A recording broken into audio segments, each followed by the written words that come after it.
Could we talk for a second about the software you're running on your MacBook Pro that you're triggering sounds from the LinnStrument? What software do you use? Well, right now I'm running Logic Pro X. I just like that because it supports LinnStrument's channel per note mode, which gives you polyphonic expression, polyphonic pitch bends, which is handy when you're trying to do something like a pedal steel sound.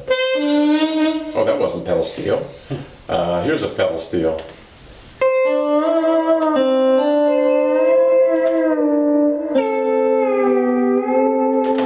Or you want to do independent bends.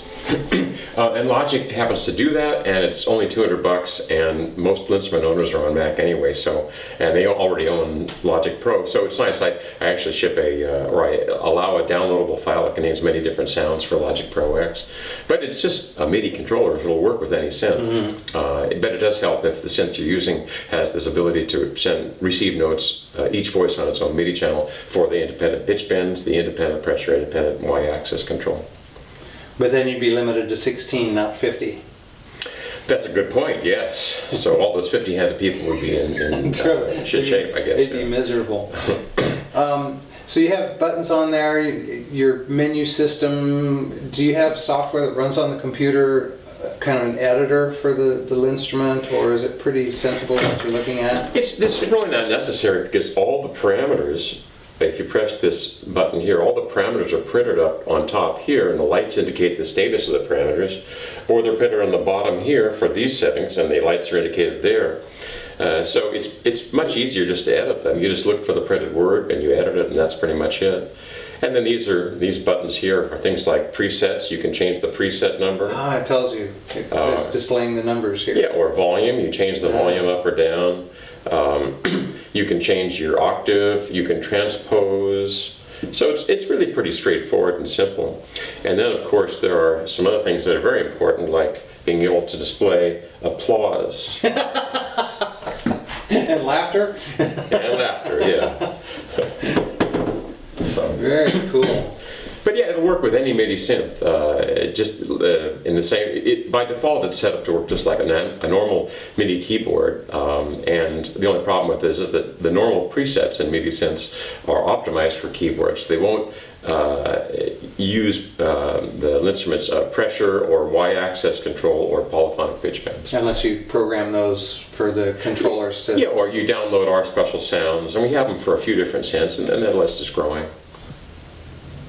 What besides Logic, other programs Live or? Well, I work with all of them. Live has a limitation. They strip away all the what's called polyphonic pressure messages, and they also strip away all the channel information. So it prevents. It's probably the worst DAW to use for polyphonic expression, but it's great for DJ stuff. So, right. Yeah. How about Propellerhead Reason? Is it? I'm not sure if that has the voice per channel mode. There's so many different DAWs out there. I haven't had really much of a chance to test them all. But we have very lively forums of people who are sending sounds in and sharing them with others. So very cool. Yeah. Very cool. Anything else about the? What kind of wood do you use on the? It's cherry wood. Cherry. That's nice. And so it makes a nice package, and it's only 5 pounds. Very light, so it's easy if you want to play on stage. And you can change the colors, so it can be various colors. There's blue, there's magenta, there's red, and things like that. But the main, sorry. One connector is a USB. No, it has a USB, but it also has standard round MIDI jacks, and it has a dual foot switch input or single foot switch input, so you can use this as a sustain pedal or to do a number of other functions. And it also has a power input. You almost never need it though, because it's powered by USB. And by the way, you can power this from any lightning equipped iPhone as well. It'll actually power all 624 LEDs from an iPhone. Wow. So it must take very little power, actually. Very little power, yeah. These are just super bright LEDs that are under there, so I run them with very low power, and they're still very, very bright. So it works out nicely. But the main point of it is this, that it's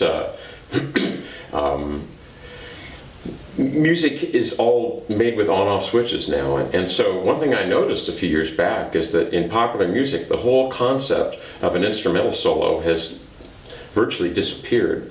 You know, as I was a kid, when you were a kid, you know, there was in a song there was a guitar solo, or in country music there was a fiddle solo or a pedal steel solo, or there was in jazz records there was a trumpet solo or a sax solo or something like that, and you just don't have that anymore. And my guess for that is that there's just no compelling instrumental voice on which to develop virtuosity, because everyone's just playing on-off switches. So I'm hoping that young musicians will see the opportunity to be able to create an instrumental sound as compelling as the human voice is, which this offers, and to be able to create whole new styles of music, of instrumental music.